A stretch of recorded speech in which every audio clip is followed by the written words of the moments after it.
Welcome to CounterCultureWISE, a Stormcat production, with your hosts Melanie Hope and James Monis.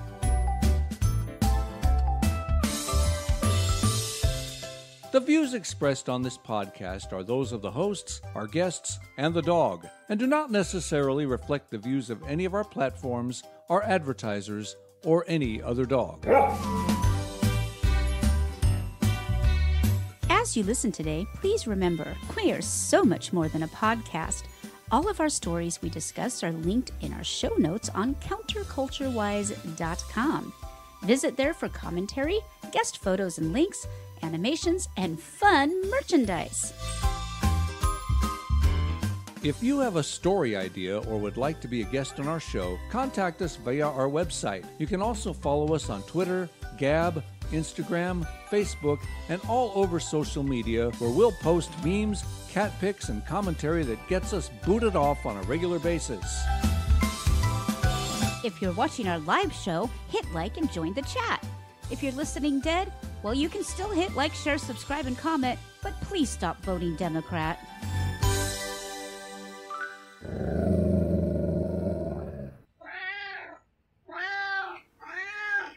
And with the meows of the Maca Meow, we start another CounterCultureWISE podcast. Hooray! It's going to be a fun one today. We have lots of fun things to talk about today. Lots. Well, welcome, everybody. As we begin every show, I am your hostess with the mostest, Ms. Melanie Hope. And here to my right is my right-hand man. Happens to be my best friend, my co-host, my husband, and my sweet Babu, Mr. James Monis. Hi, everybody. Babu. So a politician dies and ends up standing in front of the pearly gates. St. Peter looks at him for a second, flicks through his book, and finds his name. So you're a politician. Well, yes. Is that a problem? Oh, no problem. But we have recently adopted a new system for people in your line of work, and unfortunately, you'll have to spend a day in hell. After that, however, you're free to choose where you want to spend eternity. Wait, one day? I have to spend a day in hell? Says a politician. Them's the rules, says St. Peter. He clicks his fingers and whoof, the guy disappears. He awakes curled up with his hands over his eyes, knowing he's in hell. He listens for the screams, sniffs the air for brimstone, and finds nothing. Just the smell of fabric softener? Huh? And cut grass. This can't be right. Open your eyes, says a voice. Come on, wakey. We only have 24 hours. Nervously, he uncovers his eyes, looks around, and sees he's in a hotel room. A nice one, too. Wait, this is a penthouse suite. And there's a smiling man in a suit holding a martini. Who are you? The politician asks. Well, I'm Satan, says the man, handing him the drink and helping him to his feet. Welcome to hell. Wait, this is hell? But where's all the pain and suffering, he asks. Satan winks at him. Oh, we have been a bit misrepresented over the years. It's a long story. Anyway, this is your room. The minibar is free, as is the room service. There's extra towels next to the spa tub. And if you need anything, just call reception. But enough of this. It's a beautiful day, and if you'd care to look outside. Slightly stunned by the opulent surroundings, the man wanders over to the floor-to-ceiling windows through which the sun is glowing, looks far down. He sees a group of people cheering and waving at him from a golf course. The sun is blowing? That's what, glowing. It's glowing. Oh, that makes more sense. Yeah, it's glowing. It's one of 5 pro-level courses on site, and there's another 6 just a few minutes' drive out past the beach and harbor, says Satan, answering the unasked question. They head down in the elevator, walk through the glittering lobby where everyone waves and welcomes the man as Satan signs autographs, cheerily talks shop with a laughing staff. As he walks out, he sees the group on the golf course are made up of every one of his old friends, people he's admired for years but never met or worked with, and people whose work he's admired but died long before his career started. Out in the middle of the group walks his wife with a massive smile and the body she had when she was 20, who throws her arms around him and plants a delicate kiss on his cheek. Everyone cheers and applauds, and as they slap him on the back and trade jokes, his worst enemy arrives as a 2-foot-tall, goblin-esque caddy. He spends the day in the bright sunshine of the course, having the time of his life. Later, they return to the hotel for dinner and have an enormous meal, perfectly cooked, which descends into a food fight when someone accidentally throws a breadstick. As everyone is falling about laughing and flinging breadsticks at each other, his wife whispers in his ear, and they return to their penthouse suite. After several hours of intense passion, the man falls into a deep and happy sleep. He's woken up by St. Peter. So that was hell. Wasn't what you were expecting, I bet. No, sir, says the man. So then, you have a choice. You can go to hell, which you saw, or heaven, which has, choral singing, talking to God, white robes, all that stuff. Well, I know this sounds strange, but on balance, I think I would prefer hell, says the politician. Not a problem. We totally understand. Enjoy. St. Peter clicks his fingers again. The man wakes up in total darkness, the stench of ammonia filling the air, and distant screams the only noise. Of course. As he adjusts, he can see the only light is from belches of flame far away, illuminating the ragged remains of people being tortured or burning in the sulphurous ocean. A sudden bolt of lightning reveals Satan next to him, wearing the same suit as before and grinning, holding a soldering iron in one hand and a coil of razor wire in the other. Yikes. What's this? The politician cries. Where's the hotel? Where's my wife? Where's the minibar, the golf courses, the pool, the restaurant, the free drinks, and the sunshine? Ah, said Satan. You see, yesterday we were campaigning, but today you voted. All right. Too true. Longer than the usual joke that we was start longer with. than the dad joke, but yeah. I heard that one the other day and just thought that's great. Yesterday we were campaigning. Yeah, it works. Campaigning. Anyway, enough long jokes. I'm really happy to be here this week. I'm glad you're happy to be here. Going to be a really good show. You think so? Yeah. All right. We got some amazing things to talk about. We got tongues and skis and yeah, all kinds of crazy stuff. Yeah. Oh, wow. I figure tongue and cheek, tongue and ski. Tongue and skis, yeah. Yeah, I gave it a shot. I was grasping, folks. I was grasping. But it'll be fun finding out what that means. So make sure you stay tuned. Well, we might as well just start out with more of the stupid. This is just absolutely. I'm kind of blown away because there's incompetent, and then there's this, and so apparently there's been another special report coming out. I'm beginning to feel that in the way that they weaponized all of the court system against Trump, they've also weaponized, all the other TLAs. The very people who were supposed to protect him became his enemies. Right. Or what? I don't even know if they're enemies so much as they're just incompetent. I don't know, man. Yeah. So apparently, and this has really nothing to do with him. Right. It's not like they're upset with him or he did anything wrong. Right. It's just they're terrible at their job. And they only have one job. Well, they actually have. They have a lot of jobs. Okay, all right. Protecting the president's the big one. Yeah. Well, the Secret Service, weren't they initially put in place to take care of counterfeit? Yeah, money? they're part of the at least as far as I remember, they're part of the. So they never were actually like gun-toting security dudes. They were, recognizing a bad bill. Right. I feel like we need another department. Yeah. As much as I hate extra government, I'm feeling like these guys, they're not serving the purpose that they should be serving. So let's go over this article a little bit. This is mind-blowing. Marine Corps recriminations and serious formal misconduct complaints have plagued all levels of the Secret Service detail assigned to protect former President Donald Trump over the past year. Now, I find that interesting. It's not the entire Secret Service. It's only these guys. Yeah. And I was noticing that when Kamala, whatever the heck she's calling herself this week, she mispronounces her own dang name every 5 minutes. When she was off doing whatever, she had big old beefy dudes, and we've got these little overweight girls that are protecting Trump. So I just for the record, Secret Service is now under Homeland Security. They used to be under the Treasury. Okay. Yeah, and Homeland Security I will look that up while you got started. Yeah, that's a whole other thing, too. Thanks a lot, Bush. Okay. Trump's regular detail team, a force of 60 employees, special agents, and support staff, has been beset by internal division, long workdays and weeks, and constant stress. Last year, the team lost one of its members to sue. Oh, my.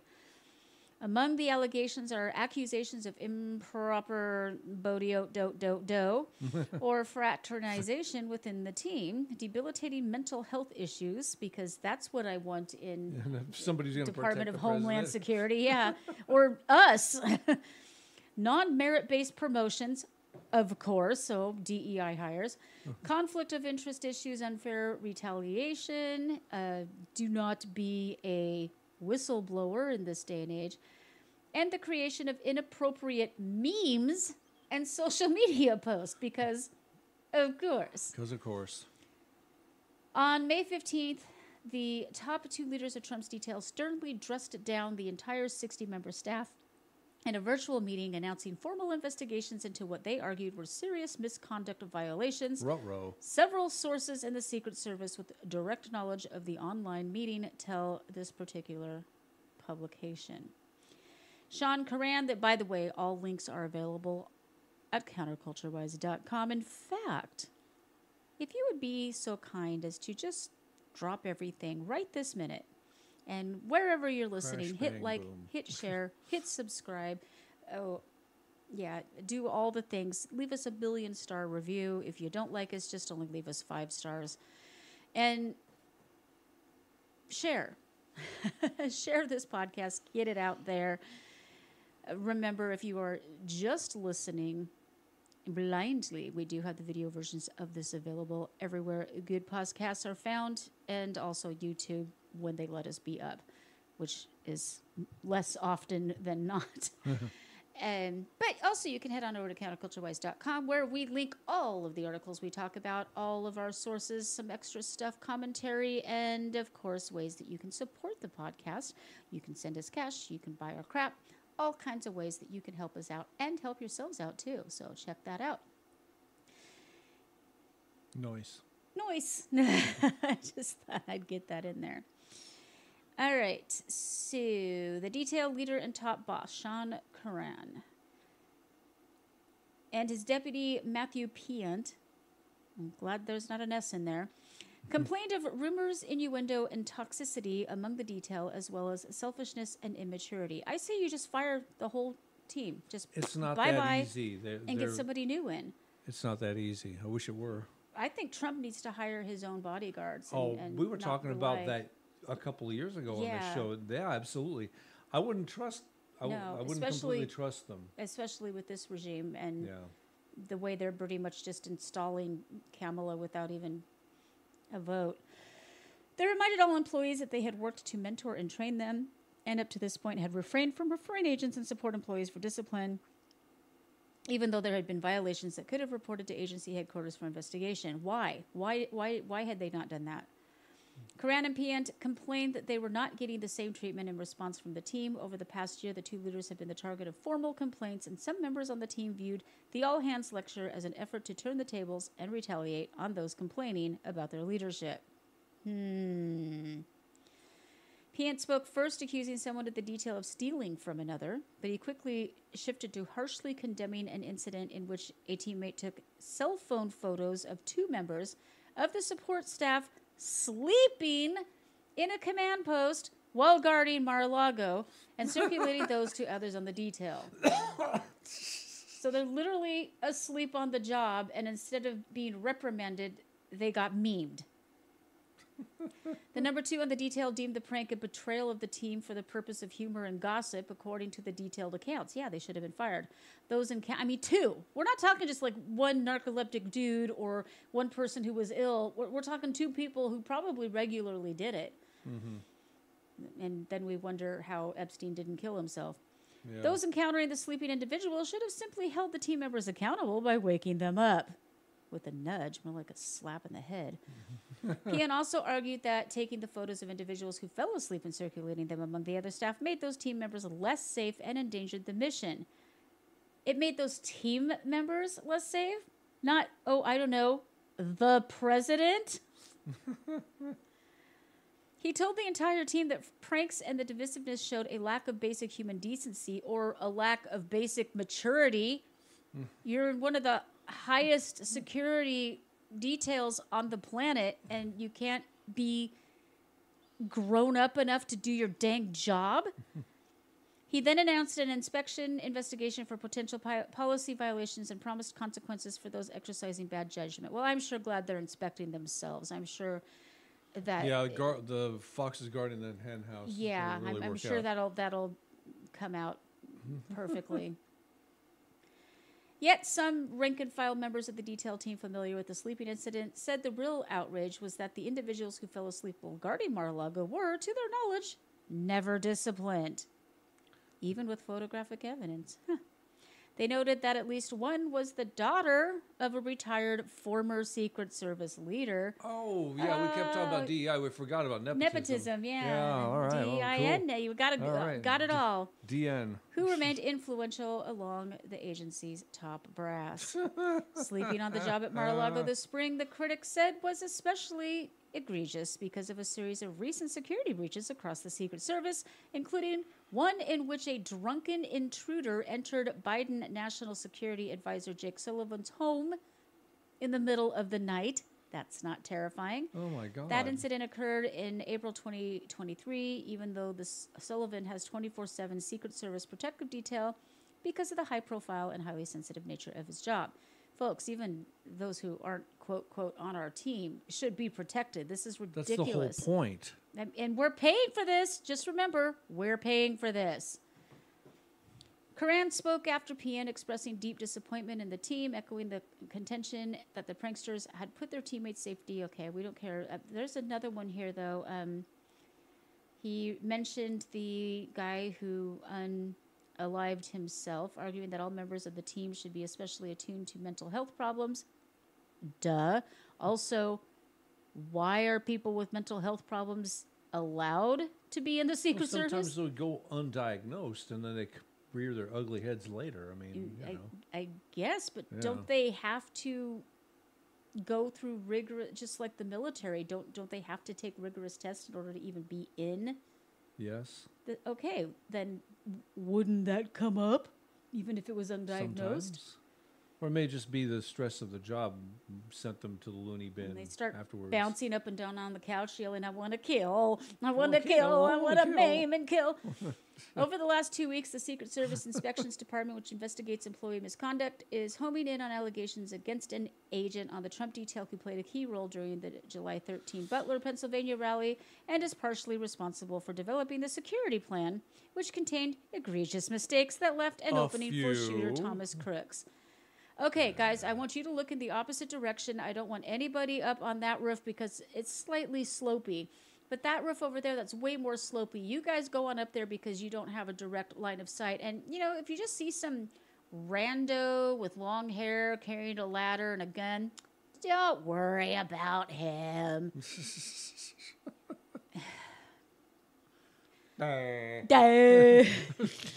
An official briefed on the matter, but not authorized to discuss it publicly, said that the Secret Service Office of Professional Responsibility, that's a thing, SSOPR, the SOPR, it should be B's, they're sober, also investigated the allegations of sexual impropriety and fraternization within the Trump detail and found the allegations to be unfounded. Well, that's reassuring. I'm glad the Secret Service investigated themselves and found themselves not guilty. There was another one. Let's see. I don't want to read the whole article because it's pretty long. Right, it's long. But there is another one where one left her post to go breastfeed her child. To which I say, why is she even employed at is the she moment? even there? Why is she not on B, maternity her leave? baby is there. And C, they felt it was appropriate to have a breastfeeding woman in a security role where she could get killed. That is repugnant. Just repugnant. Trump needs to do what he can to overhaul the yeah. agency. I mean, that's not something he single-handedly can do, of course, but it needs to. They need to have a serious overhaul. Well, I mean, are there times that you need to be prejudiced? Yes. Yes. Yeah, I do not want a nursing mother throwing her body in front of anybody, up to and especially including the President of the United States. No matter who it is. Why This isn't a Trump thing. It we could have been a Biden thing. throwing our women into battle instead of protecting them? Oh, because we've totally destroyed society. This is just ridiculous. So it goes on to talk about the lead guy that's going to probably become the scapegoat. There was some Senate testimony that was a joke. You can watch that up. And then whether or not it was set up for failure. It gets a little bit into some commentary here. Aside from the Butler rally, there has been a string of security lapses or improper activity across the Secret Service as a whole. The latest, which came to light last week, involved a bizarre July 27 intrusion or break-in of a Pittsfield, Massachusetts salon. Yeah. So this is, we got another article about this. They're not, I mean, seriously. Oh, here's the article, the breastfeeding child. Breastfeeding, if it was coming up. Yeah. So Secret Service is investigating a report that says an agent left her post at a Trump event to breastfeed. In a statement shared with Newsweek on Thursday, Secret Service Chief Communications Anthony Not Gonna Try It said all employees at the U.S. Secret Service are held to the highest standards. That Are doesn't they sound now? like it to me, though. When does that start? She shouldn't have even been there. When She does should have been either on maternity leave or at another job where, you know, it was appropriate to have her baby and breastfeed. I'm sorry. It's just not appropriate. It's not. You shouldn't be in a security detail, because your mind is elsewhere. Half your body is elsewhere. It's not feasible. It makes no sense. That's not bigoted in any way. Not at all. I also wouldn't expect, you know, somebody in a wheelchair or somebody like me who, you know, walks with a cane and you know, can barely hobble about. Right. Or, you know, somebody blind or deaf, you know, it just... I mean, you can get hired by them, but that's for behind-the-scenes work, the administrative stuff. But You shouldn't being an be- agent on the street, Yeah. no, absolutely not. We have Out no in the field, standards, I no. swear. The remarks came after Susan Crabtree said that a female Secret Service agent abandoned her post at a former... You know, I'm sick of them using the term former. They don't do that with any other president. They do not use that word. President Donald Trump's Wednesday campaign in Asheville, North Carolina, to breastfeed with no permission or warning to the event site agent. So she's just like, hey, not only am I going to inappropriately bring my child to an event where we are in danger by the very nature of my job, but I'm just going to la-di-da off whenever in the heck I feel like it and do what I want. The site agent went on to do one final sweep of the walking route and found the agent breastfeeding her child in a room that was supposed to be set aside for important Secret Service official work. So, Canner. popping a nipple to your brat in the middle of your job is now important Secret Service Canner. official work. Send her on her I way. don't want to pay for this. No, I don't either. Have babies, for God's sake. Go out and breed and have babies and do your thing, but don't bring them to work, and especially when you're not going to do your job. Yeah, I think that's taking your daughter to work day a little bit far. A little far, yeah. Did she even have permission to bring her infant? Probably not. Her infant to Probably a kept it in the very car. dangerous situation. I mean, next you're going to say that, you know, we've got the stretchy maternity clothes for pilots. Next we're going to have those little baby Bambino things so that they fit an AR and, you know, or I guess an AK or whatever we use, because I know AR is not, but so they can, you know, hold the gun in place right under where the baby's supposed to go, so we can just sacrifice our women and children now. I mean, is this our new thing? It's the new America.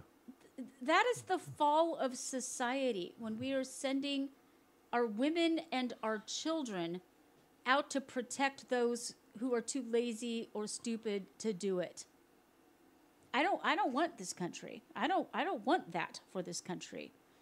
Well, it starts here in Men Texas. are men for a reason. Crabtree noted that a working Secret Service agent on duty is not allowed to bring children. Duh. She said sources told her the agent, who was from the Atlanta field office, was accompanied by 2 other family members. I'm What does sorry, this lady. You need to be fired. And prevented from ever getting a government job at all ever again. Yeah. Okay. I think this is... You know, and like I just said, this all starts... All freedom in America now starts in Texas, and this is starting to get encroached on too. It's getting a little... Yeah, this is crazy. This is not something I ever would have imagined happens in Dallas. But the State Fair of Texas is facing criticism following their decision to prohibit firearms on the property during the fall's annual week-long celebration of Texas. How can you have a celebration of Texas without guns, firstly? I don't know. Well, I know there's a lot of places that they say are gun-free zones around here, but I also know there's a state law that disallows that. So I find it very confusing. And frankly, whenever I go somewhere and I see the gun-free zone sign, I instantly am on high alert. I feel unsafe. Yeah. It's like a target. It doesn't affect me as much, but it's just... I feel like it's basically a, hey, these people are defenseless, come here and shoot. That's what we've done to our schools. Yeah. Definitely turned to Chief Sitting Duck High School, yeah. Now, I'm not saying, if some guy walks in with a rifle, you don't, stop him, Right. But, yeah. So the safety of our fairgoers. The safety of our fairgoers, employees, and vendors remains the fair's #1 priority. We're committed to providing a safe and welcoming experience for every single person who attends our annual celebration of Texas. Fair COO, Jamie Navarro said. Comparable policies are in place industry-wide, and the State Fair of Texas believes these policy additions will further enhance our existing safety and security protocols. So some crazed jerk comes in with a gun, blasts some people, less likely that lives are going to be saved. Okay, cool. Here's our man, Attorney General Ken, or Attorney General Jen, I don't care. What now? Anyway, Mr. Paxton is threatening to sue the city of Dallas if they do not force the fair to change course. State law prohibits firearm bans on government property. Yeah, see? The state fair is operated by a private entity, but they lease the land from City of Dallas. Okay. Texas law clearly states that licensed to carry holders may not be prevented from carrying a firearm on property owned or leased by the government, Paxton said. The State Fair of Texas's recent policy that infringes on licensed to carry holders' Second Amendment rights is unlawful. Gun safety advocates praise the fair's decision because they're fascists. I'm sorry. Yes. Remembering the shooting that injured 3 people in dining hall last year, ooh. The real threat to safety is an abundance of unregulated firearms in public. What are they doing in Texas? We need to prioritize the safety of... They're Beto voters. We need to prioritize the safety of people, and it looks like the State Fair took that into consideration with its decision. Director Texas Gun Sense, Nicole Golden, told Nexstar. They forgot to put the non in. Yeah. Paxton's threat comes after a majority of Texas Republican reps sent a letter to Fair's directors urging them to reverse the firearm ban, claiming gun-free zones put the public at greater risk, just as my wife just said. Don't you want to be able to defend your family? That's what this is about, State Senator Mays Middleton from Galveston. Yeah. Galveston told Nexstar. Because I think that's why the other shooter was able to do as much damage as he could, because there was nobody there to stop him.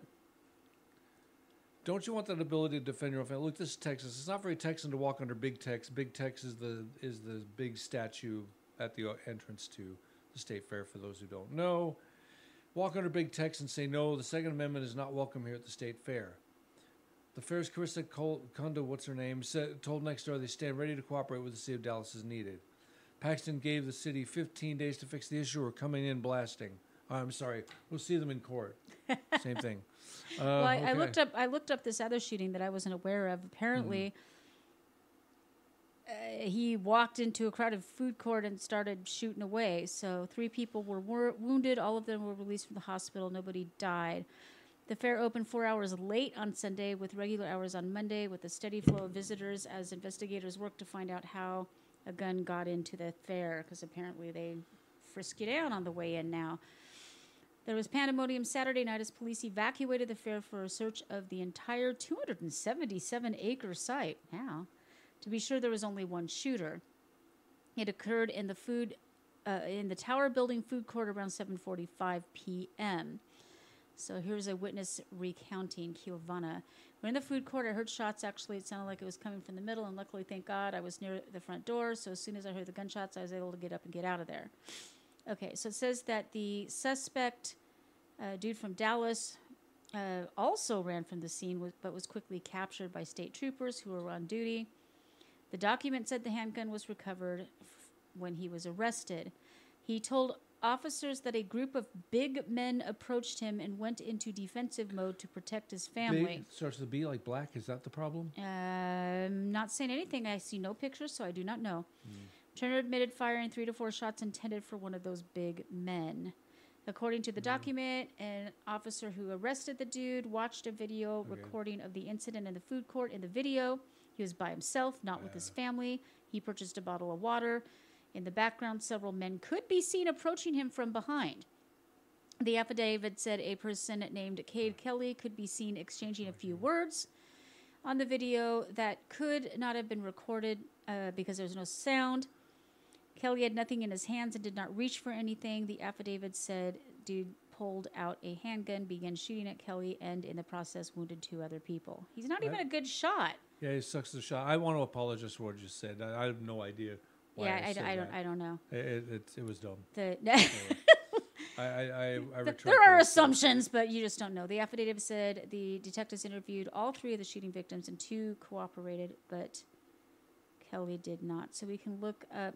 Oh, he's only 19. He's just a baby. Yeah, he's a little kid. It's not a huge boxy setup like you're used to seeing. There are a lot. Okay, so they're saying how he was able to sneak it in, but my understanding is that they have metal detectors and all kinds of fun stuff. Yeah, so, they do. What was the dude's name?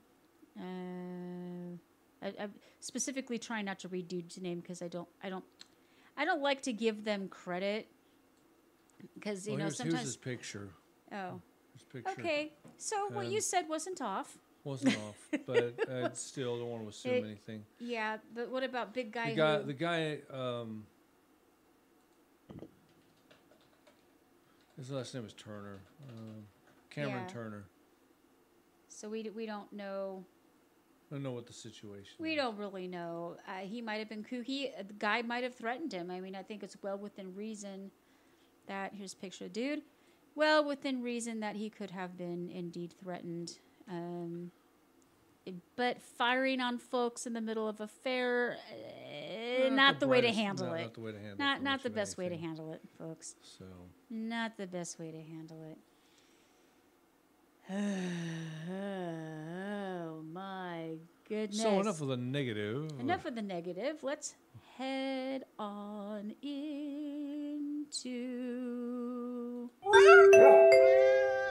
CounterCultureWISE is proud to present News of the Weird and Wonderful. Here are your hosts, Melanie Hope and Jim Monis. Those cartoons look disturbingly like us. They do, yeah. Yeah, I don't know if I captured the caramely color of your eyes. No, you did great. I do like the muttons. I need to go back to muttons, or did you want me to try a ZZ Top or Santa Claus thing instead? No, I really like the muttons. Okay, all right. Yeah, it's your face. You do you, boo. Well, no, but I don't want to like suddenly pierce my skull or something just to. Yeah, don't do that. Don't do that. Right. There's enough going on up there. I don't know how to take that, so we don't need more. I'll just take it. That's all. That's all I'm going to do. Don't need more. That's all I'm saying. We don't need more. Okay, this one's fun. I'll let you read this one. Okie dokie. It looks like an attempt at Middlebury. Middlebury? All right. Middlebury. Everybody say Middlebury. Middlebury. It's Middlebury somewhere. And well, it has to be somewhere. I would hope it's somewhere. Yeah, there was an attempt in some town called Middlebury this past Saturday to score a world record for the number of dogs to attend a film screening, failed by around 10 pooches. But organizers... What, they only missed out by 10 dogs? That's like a litter. All they needed was one pregnant dog, and they would have made it.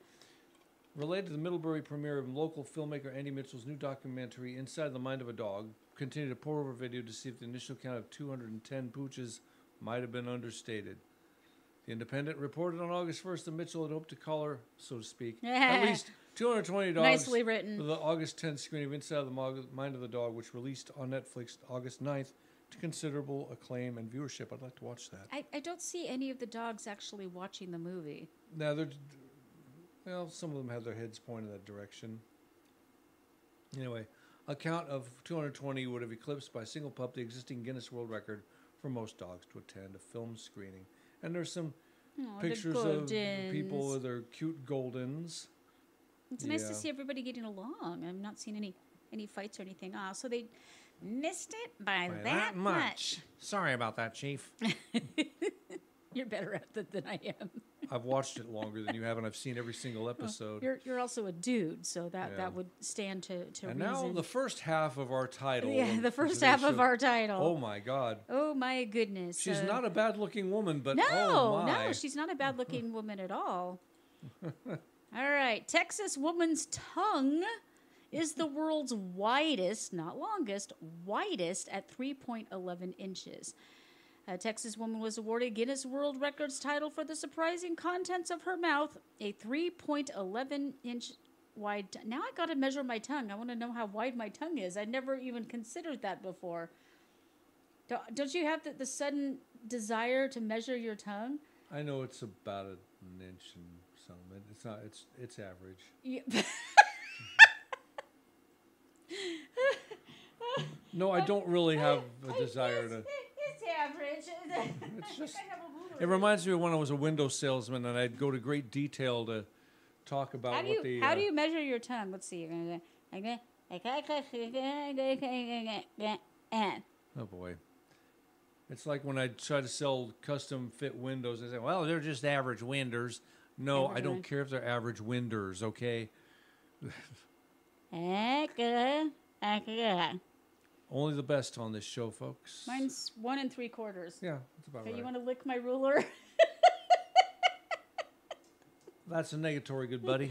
Anyway, Okay, well, we actually have video of this lovely lady. yeah. Leiko's tongue is exactly as wide as the average length of an adult woman's tongue, 3.11. So, average length?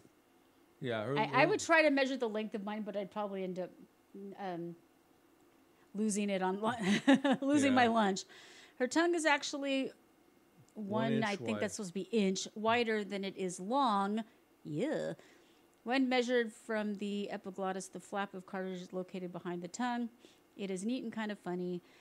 She actually has a really good sense of humor about that. So I'm going to share the video with full understanding that YouTube will take us down, but I don't care because YouTube can go suck an egg. Right, Birdie? There's a birdie right outside the window saying, yeah, YouTube can suck an egg.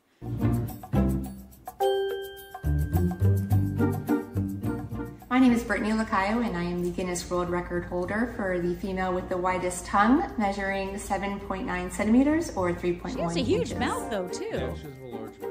I mean, her mouth takes up more of her From a young face age, than- my family would kind of make a joke about it, so I guess I've known from Yeah. when I was I don't know pretty if that's young a that my makeup tongue thing was or how that larger than works. most people's.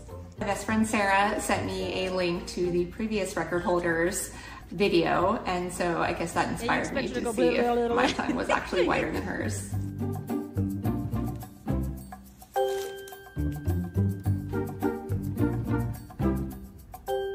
So that's like the official ruler that you have to bend. Wow, look at that thing. Crazy.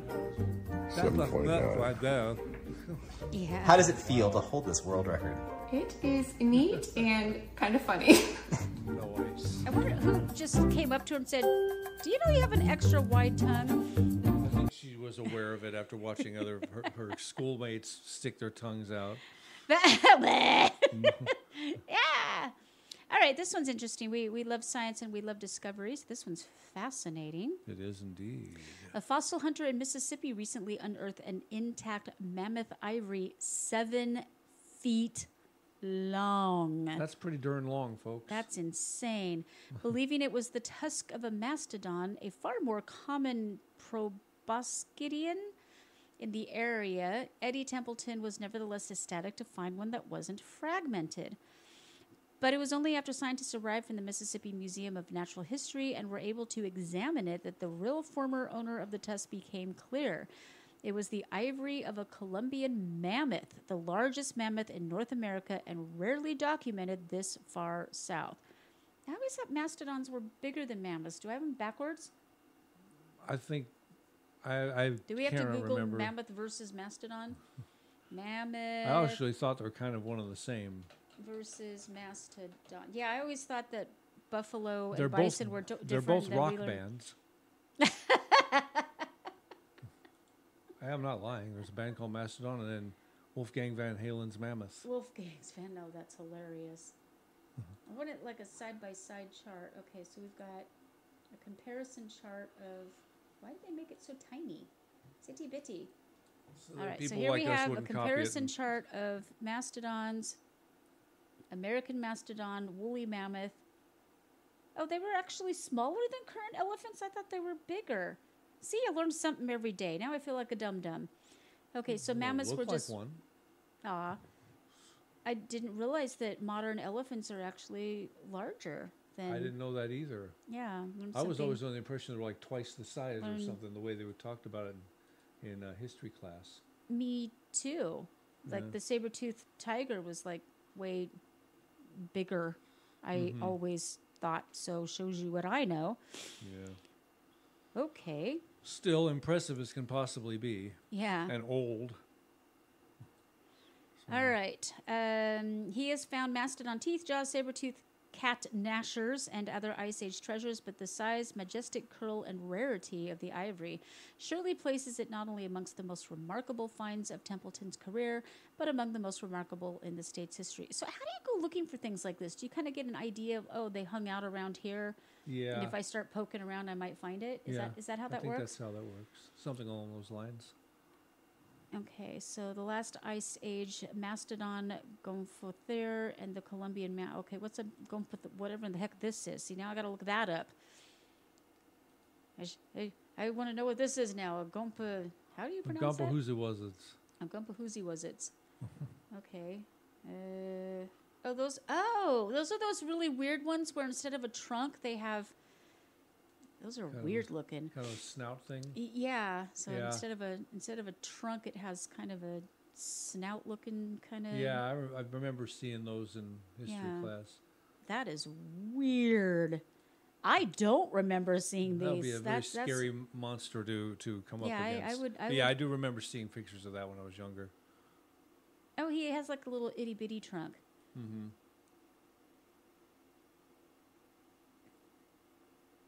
Weird looking. Okay. See, I'm learning stuff left, right, and sideways. You learn a lot on this show. Yes, you learn a lot on this show. CounterCultureWISE here. All kinds of fun stuff. All kind of fun. Alrighty. What you got for me next, Jimmy? Well, you wrote in here that I won a T-shirt from the National Enquirer, and I didn't write that. well, somebody wrote in here, Jim won a T-shirt from the National Enquirer. No, I didn't write that. Okay, then I must have wrote I it. thought you wrote it. Did you win a T-shirt from the National Enquirer? I did. Okay. They Well, used then to. you said I wrote it. Well, no, I won. That don't matter. When I was really young, the National Enquirer used to have a contest called TV Blooper Spotter, and if you spotted I remember you telling me the story. if you spot a blooper on a TV show, you write into them, and if they verify that it's true, you got a free T-shirt. So for a couple of years, I was walking around proudly wearing I'm a National Enquirer TV Blooper Spotter. Try saying that 3 times. I'm a National Fast, Enquirer slow, TV or blooper otherwise. Spotter. TV blooper spotter. TV blooper spotter. You got to say the whole thing though. That doesn't I'm a count. National Enquirer TV blooper spotter. Yeah, right. I can't even fine. remember the whole thing 3 times. Well, there you go.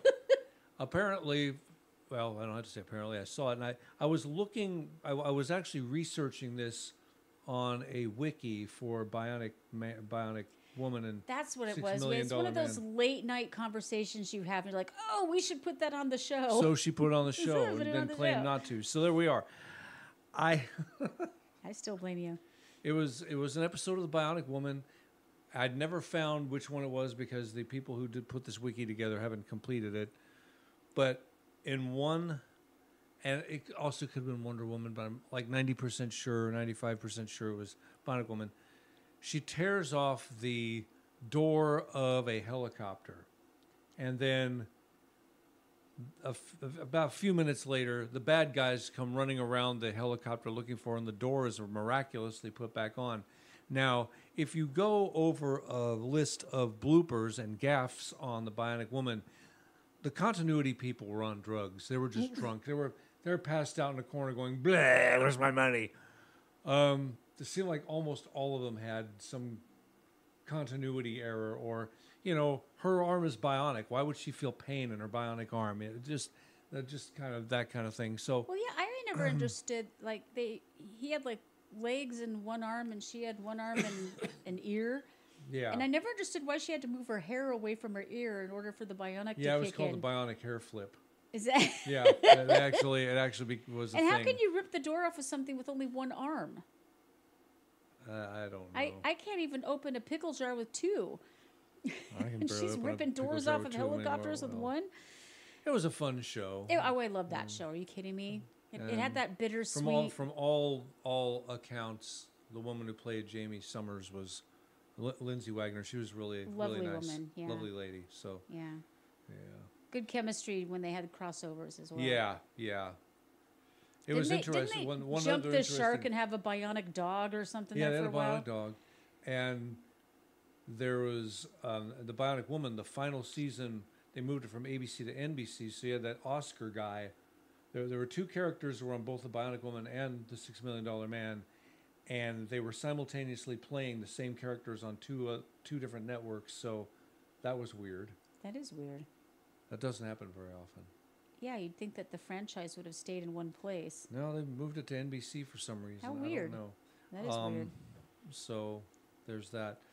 But yeah, I mean, and so I think they put my name in the National Choir. I don't even remember. All I remember is a T-shirt, because you want me to do anything. He will Offer me a free T-shirt. He will hoard himself for a T-shirt like you wouldn't believe. It's absolutely the truth. Did you know that they give you a T-shirt when you run a marathon? Well, that fixed that problem. You know, that might have just cured me. And I ain't running no dang. I'm too old for that. I don't know. That's not true. There are 90-year-olds running marathons. Yes, Not, my stepdad Sam runs marathons, and you're his age. Same age Yeah. as my dad. there we go again. Yeah. Yeah. Yeah, he still does it. My baby brother's doing it, but he's 20 years younger than us. Wow, he is transformed. Yeah. He's like Charles Atlas body now. He went from chunky monkey to stud muffin. Yeah, he's rocking the beard and the handlebars down there in Australia. Yep. If you're listening, and I know you're not, hi Paul. Nah, he never listens. But hi, baby bro. He's upside down and 24 hours ahead. So. Well, that means he's hearing it before we're recording it. That's even true. better. That's even better. I always wish him happy birthday the day before his real birthday, because I get it backwards. To continue, the second half of our title, another world record breaker. This one's pretty this fascinating. video is kind of freaky looking, but it's pretty yeah. cool. A British daredevil broke a Guinness World Record by skiing off an 18,753-foot cliff and parachuting to the ground. Now, I say he should have been disqualified, because it's not really a ski jump if you're parachuting. That's cheating. It's just basically I could jump out of an airplane with I could jump out of the space shuttle with skis on and say, oh, now I deserve the title. So you'd rather have the title of world's craziest suicide? Is that what you're saying? Well, all I'm saying is, if you're saying it's a ski jump, it's a ski jump, not a parachute base jump. You just happen to be wearing skis at the time. I don't know. I find it heavily sus. Heavily sus. But here's the video. Whoa, look at Josh Bregman go. There This he amazing goes. feat of bravery There he allowed him to goes, achieve the there he record for the goes. highest altitude ski-based jump, Yeehaw. jumping from a staggering height, 5,716 Yikes. meters. Joshua Bregman. That is about as tall as Kilimanjaro, which is considered the world's tallest freestanding mountain. The rules to this record state Yeah, I that don't he know if must that's ascend brave for a so much minimum as of just 10 crazy, seconds but, before you a know, controlled you do landing you. There's a and fine continue line on between the ski two. down the slope. Yeah.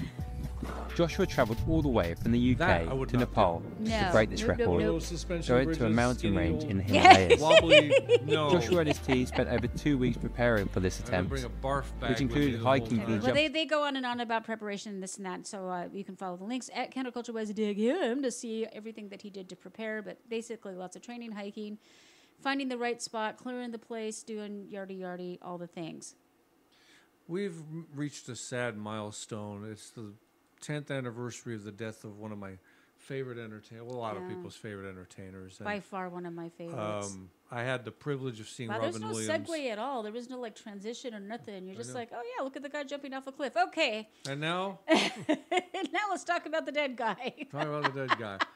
A guy who should have died and a guy who should not have died. Anyway. Yeah. No, now. I don't mean should have as in he deserved to. I'm just saying, More likely, especially with the way we lost this one. I mean, yeah, I'm it's still... sad. I had the privilege of seeing him live once, and he was just unbelievable, unbelievably funny, and unbelievably brilliant. Robin Williams was amazing. So we thought, as part of our weird and wonderful, leaning more toward the wonderful side, that we would share this story. It's about something that happened a long, long time ago, but Sally Field just shared this story this last week, And so we figured it's timely. She's America's sweetheart. What she basically is. Yeah. Hasn't aged A day. at all. Yeah. All Well, right. So, hair in a coloring heartfelt helps. revelation, actress Sally Field shared a moving story about the late Robin Williams during the filming of the beloved movie Mrs. Doubtfire. I know you want to do it. Do it. Hello! I knew he wanted. I could see it in his little eyeballs. Yeah. I keep forgetting Robin Williams had blue eyes. I don't know why that strikes me. I guess because he has such dark hair. The story, which she recently recounted to Vanity Fair for the 10th anniversary of his... Has it really been 10 years? Yeah. I hate being so old that I can remember things that feel like it was just yesterday, and we're having 10-year anniversaries now. Do you know there's a whole group of voters who weren't alive for the September 11th thing? I know. I don't know what you would call that. There's Disaster. like adults now word Attack? around. And they don't have the foggiest notion. It's just... There's also been 47 years since Elvis Presley died. Wow. Yeah. I don't remember that because I was just a wee child. Oh, I remember it. Do you? Yeah, I was actually delivering newspapers, and a friend of mine from school walked up to me and said, "Did you know Elvis died?" I'm like, "Wow." And my parents were like, Elvis, I won't say they worshipped Elvis, but they had a lot of his albums, a lot of his 8-track tapes. What year was that? 1977. Okay. So I came home and Mom was just sitting on the couch with a look of shock and upset on her face. I said, "Yeah, I heard." So. Yeah, I was 6, so even if my parents did react to it, I don't think I would remember that because there was a lot going on that year. I do remember John Lennon. Oh, yeah. Because we played a lot more Beatles in our house than we did Elvis. And I remember my mom was just absolutely beside herself. Well, it wasn't supposed to happen. He was only 40. Yeah. You know? Too young. But anyway. Anyways, his intuition. Field described a day on the set when she received devastating news her father had passed away after suffering a stroke. And that is always a very sudden thing. Despite her grief, Field tried to continue working, but Williams immediately sensed something was wrong. He gently pulled her aside, asked if she was okay, and upon learning of her loss, insisted that she be allowed to leave the set. Sally recounted the story to Vanity Fair as follows.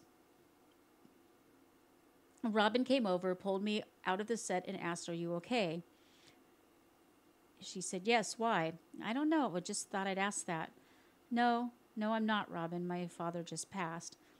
"Oh, my God, we need to get you out of here right now."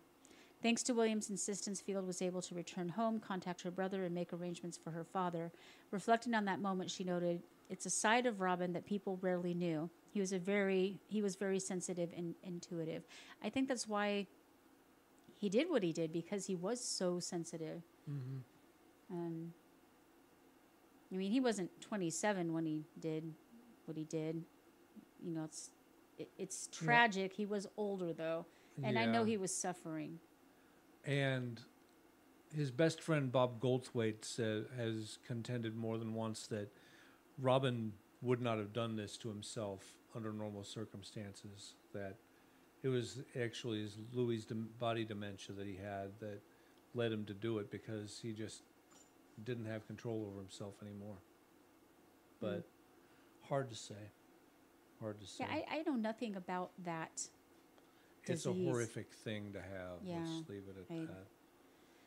All right. And for one last wonderful before And this photo, oh my gosh. Yeah, we were going to show video of this one, but this photo says it better than the video did. Yeah. This was insane. In a remarkable display of courage and quick thinking, a bus driver in Aurora, Colorado, saved the lives of 14 children after their school bus caught fire on Tuesday. Now, this person should be a Secret Service. Now, yeah, this guy needs Paying to be attention to stuff. That's what you do. According to Aurora Fire Rescue, the bus was fully engulfed in flames when firefighters arrived. Thanks to the bus driver's swift action, all 14 children were safely evacuated without injury. Look at that photo again, folks. Ay, ay, ay. Yeah. So that escalated quickly. He's a hero. He's a hero. Got They all don't those mention the kiddos guy's name in this particular article. Maybe but that's by choice. Maybe he didn't want that, or she. yeah. I don't know. I guess they keep saying he. They express their gratitude, saying, "We want to give our utmost thanks to our bus driver for his awareness and quick action. His response kept everyone safe.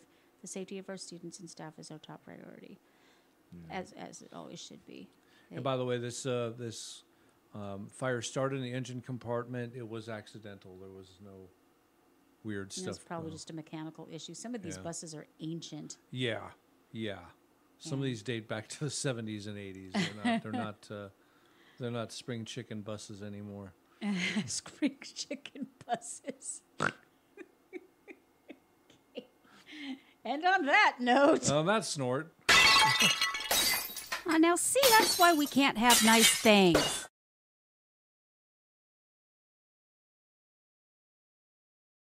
Thanks, Jim. On that snort.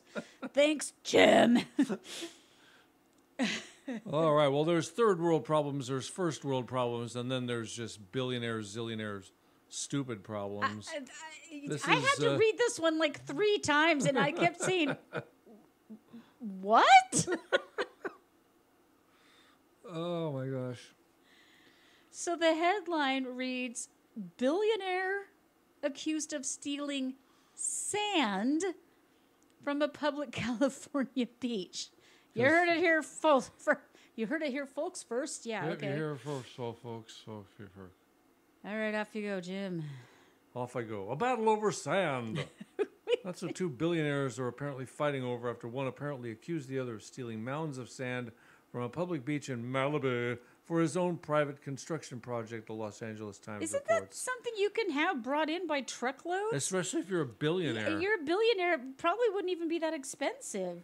According to a lawsuit obtained by the Times, Milwaukee Brewers owner Mark Atanasio has been digging up sand from exclusive Broad Beach, not Broad Bench. Why would it be Broad Bench, Mo? Couldn't tell you, Mo. The lawsuit was filed by his neighbor, James Kohlberg, the son of Jerome Kohlberg Jr., one of the founders of private equity firm Kohlberg, Kravis, Robertson Company. Those guys are zillion heirs. I'm confused. They're a private equity firm. They buy up companies and split them up and resell them and make tons and tons of money. They did that with Nabisco most famously, but lots of That's really funny because my first thought was people who go to Costco and buy big boxes of Nabisco products and then split them up and sell them, $3 and $4 bucks a piece. Yeah, only on a much bigger scale. So that's basically what they do. Only that it's makes with corporations, not cookies. I'm confused though. Why is this guy suing the other guy if he's stealing it from public property? It should be the government going after him. It's probably a personal vendetta thing.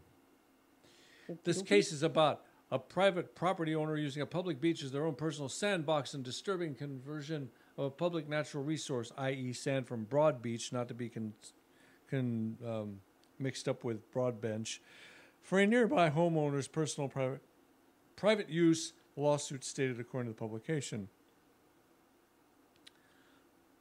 So question, sorry I'm asking so many questions, but question. Yeah. Is he going there with like a shovel and a pickup truck, or is he sending? It doesn't say. It's How is he? Is he like little red wagon? I mean, photos shared in the lawsuit okay. So show why is the government not going after him? I don't know. According to the Coastal Commission, all beaches are public up to the high tide line. It's just on and on. Okay, and so on. apparently It's he what rich obtained do. permits They to fix do. the damaged seawall of his multi-million-dollar property, but those permits prohibit the use of heavy machinery in the tidal zone and the removal of sand from the beach. Okay. The photos shared in the lawsuit apparently show excavators along the shoreline dredging up piles of sand. So, government, hello? Why are we chasing after people for memes and tax issues? Well, this guy's digging up the frickin' beach. According to the Times, Atencio is accused of public nuisance, private nuisance, and violation of the California Coastal Act.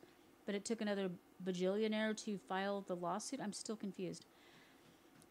He told the LA Times that he and his company of contractors have followed all the rules and have been in compliance with all permits. Kohlberg is seeking a fine against Atencio. I guess Kohlberg wants to be the richest guy on the beach. I guess so. It's probably just a pissing contest at this point. As well as a court order from Atencio to replace the sand he has taken. Well, yes, he should. It's the latest saga over public beach access, which has long been a contested issue. California coast, blah-de-blah. Everybody's whining about it. Get over yourselves. There you are. There you are. And there it is. So it seems so petty. And yet at the same time, you could actually cause some damage. Mm-hmm. You have to be careful. I mean, you could literally harm the beach. I mean, okay. So this one was reported on by a number of outlets, including Steven Crowder. Stephen Crowder's Louder with Crowder show. But sadly, we had this before he did it. It's just our show isn't on every day like his. But okay, whatever. That's all right. We'll be copycats this time. Well, yeah. This one cracked me up. I ran across this one last week. I'm like, oh, we got to have this on the show. So apparently, this person, who is now a former food service director for a South suburban school district, pleaded guilty to stealing $1.5 million worth of chicken wings over a 19-month period. Now, how much ranch or blue cheese did she steal too? I want to know where you put $1.5 million worth of chicken wings, and how do you in your eat face, them? Blah. And here's an interesting thing. You can't. This is for a school district. Mm-hmm. You're not allowed to use actual chicken wings because it's a choking hazard. Right. You can use the boneless and you can use the fingers and you can use the nuggets, but you can't have the actual wings. So how was she able to order any at all ever? Much less order it again. Oh boy. Who's their accountant? Because I need a side gig. Vera Liddell, 66, who works for Harvey School District for Harvey, 152 for more than 10 years, has been sentenced to 9 years in prison. 1 year. One for almost each year you were in the school district. She was charged with theft and operating a criminal enterprise. Okay, if there was an enterprise, there was some sales. I wonder if BF Dubs was involved somehow. Little was responsible for placing orders with Gordon Food Services, a main supplier for the district, and Gordon should have known better as well. According to prosecutors, she placed the orders for the chicken wings from July 2020 to February 2022, billing the district but keeping the food. Even though the article says should say keeping. If you need an editor, I'm here. We're available. An audit last year discovered that the district's food service department had exceeded its annual budget by $300,000. Hey, I think you should have a look at this. I think we should be throwing more money at school districts. Yeah. With the school year only half over, prosecutors said the business manager for the district uncovered the invoices for the chicken wings. Uncovered? Who? Where is their accountant? Oh, yeah, see, here it is. That's an item that typically wouldn't be served to students because they contain bones. Durr! I don't want bones, boners, or anything bone-related anywhere near children. Stop it. Criminy. I just... How did she get away with it? That's what I want to know. Yeah, the people that weren't paying attention, like the accountant. Well, like everybody, I mean, you have to get those things approved. You can't just up and order them. Even if you're the one in charge, you still have to go through an approval process to even order them. And multiple people dropped the ball on this. And just so we're clear, here's a picture of the lovely lady. I'm not saying anything. I'm just saying chicken wings, a little on the nose there, honey. A little too much. A little on the nose.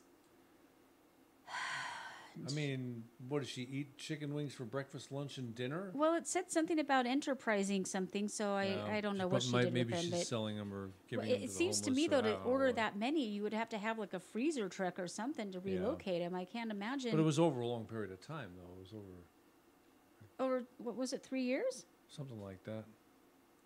Still, 2 years. 2 years. $1.5 million. How many chicken wings is that? Good gravy. I don't want to know. And like I said, the very first order, somebody somewhere should have said, oh, that's not even something that you're allowed to order, so where are they? And that would have been the end of it. And she might still be employed by the school district. Just so you know that we're equal opportunity as far as this guy looks, as far as criminals. This guy looks like a drunken delinquent Donald Trump is what it looks like. It's pretty scary. He does kind of have the Trumpian hairdo. He's got that Trump mugshot look. Only comb your hair, son. Yeah. So yeah, well, this guy look was in his eyes stressed out at is work. oh crap, I got caught. Because he's not a smart one. He's not a smart boy. You can tell. Here's why. This is out of Brunswick, Georgia. A McDonald's employee set a dumpster on fire for getting upset because the restaurant was too crowded. I have too much work to do. I'm too employed. Shut up. Ah, these babies. 34 Actually, he's 34. He's still a there's baby. no excuse then. 34-year-old Joshua Darrell McGregor was arrested in April of 2023 following an accusation of arson at the McDonald's location he worked at. According to court documents, McGregor was frustrated that his location was too busy, so he lit a piece of cardboard on fire and placed it in the restaurant's dumpster. If there's one thing I hate, it's job security. Okay. That would tick me off too, man. I'd be arsoning all over the place if I had job security. He ensured business was booming in this economy. I'd be like, grrr. Unbelievable. Yeah, as a guy who was seen the other side of it for a while, finally employed. Thank you, Jesus. Anyway, he ensured there was an active blaze before re-entering the restaurant. The fire grew and began to threaten drive-thru customers who had to escape the parking lot as the flames spread. I'm picturing the fire like leaning out the drive-thru window going, hey, I'm going to burn you.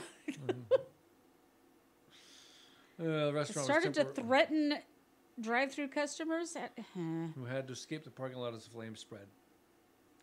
The restaurant was temporarily closed They were in while their, the fire department they were in their extinguished cars, the blaze. right? They were in their cars. So they they left, drove away, right? But then they closed the restaurant entirely. Yeah, well, that makes sense. Okay, and of course, being the Rhodes Scholar that he is, Mr. McGregor filmed the entire incident on his cell phone. Of course he did. Authorities easily identified him through security footage. Oh, hey, stupid. Where was he going to post it? Everything you do is on camera. Yeah, everything. Even when you're at home. I'm pretty sure one of the birds that stops our bird feeder is like secretly taping us. So. Well, look, there is a guy that believes there's no such thing as birds, and that's what they are, surveillance mechanisms. So really? since they come to the window and look at me all the time, I wouldn't doubt it. Chirp, chirp. Chirp. So he got a 5-year sentence. Intentionally setting a fire. I'm not even going to tell about the obvious. How come he got all that stuff, but all the protesters didn't get doodly squad? I don't know. McGregor pled guilty to the charge of arson, resulting in a 5-year sentence. He'll have to pay restitution for the fire damages and serve an additional 3 years of supervised I'm just release. really curious why. Well, I know why he was filming it because these kids are dumb. But where did he think he was going to post that? Where did he think he was going to get the street cred? Well, the same guy who a few weeks ago we talked about, rigged a train crash. Oh yeah. Anything for that was views. a thing. Anything for That ratings. was actually a thing, wasn't it? Yep. Sigh. I'm glad you get to read the next one because I'm. Does it get worse? Yeah. Oh, no. An Alaska Airlines flight was forced to divert because the pilot wasn't qualified to land. At its intended destination. Yeah, that's why I left that one for you to read. Because just the headline alone is a head scratcher. Okay, an Alaska Airlines flight from San Francisco to Jackson Hole, Wyoming. Jackson Hole. I'm such a Jackson Hole. Was forced to divert to Salt Lake City on Thursday after the pilot told the passengers that he wasn't qualified to land while the plane was already on its descent into Jackson Hole, and the flight attendants were preparing the cabin for landing. Guys, the pilot isn't qualified to land this thing, so we're just gonna keep flying forever. What? The weird incident occurred during this flight, which is operated by Alaska's regional partner SkyWest. And one passenger says everyone had to wait on the diverted Embraer jet until a replacement pilot could be... Okay, so if he wasn't qualified to land in one place, why would he be qualified to land in another? That makes no sense. Sharing the story on Reddit, a passenger said the flight attendants were busy preparing the cabin for arrival when the pilot suddenly came on the public address system and told them they would be diverting to Salt Lake. Wouldn't you hate to be that pilot? Sorry, guys. We're not going to be able to land because... Okay, hey, I'm really... Oh, yeah, he actually says this. I'm really sorry, folks, but due to me not having the proper qualification... You could have come up with any other excuse. That's straight out of the movie Airplane. Does anybody know how to pilot this plane? Yeah. We need to divert to Salt Lake. Okay, so here's it. To me, not having the proper qualifications to land the airplane I am currently flying, we need to divert to a different airport where I will magically be able to land this beast. So no worries. Don't panic. I think it has to do with the difficulty of landing in that particular airport. But I'm sure. Shouldn't that have been worked out before they took off? I'm confused. Okay, this time we did land in Jackson, but it was perhaps the bumpiest landing in the descent I've ever experienced. Overall, we landed about 3 hours later than we were supposed to because of an unqualified pilot. The question is, though, how did the captain end up on a flight to an airport that he wasn't qualified to land at in the first place? No. DUH. The question is, why do we have any pilots that aren't qualified to land anywhere? I want the pilot of my airplane to be able to land on the Empire State Building in the middle of the I-5 corridor between Seattle and wherever, LA. Tacoma, just how for far the does that giggles. go? I want my pilot to be qualified to land on the water in the middle of the mountain range. I want my pilot to be able to land on the shortest or the longest Orange County runway anywhere. I do not want pilots able to fly a plane they cannot land, period. Just like a man to be able to get it up but not be able to get it back down again.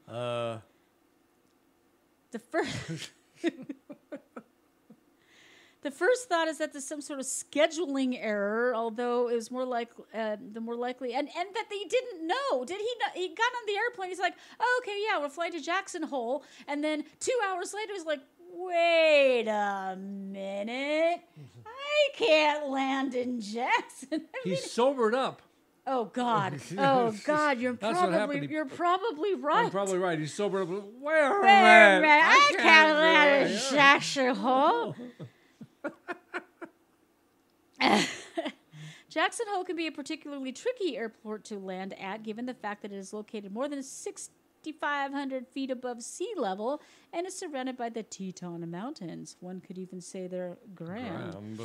To make flights into Jackson Hole even more challenging, the airport sits in a valley with highly variable weather, which means that aviation safety authorities can set so-called minimums, which simply refers to the lowest altitude at which a pilot can descend during an instrument approach without having the runway in sight.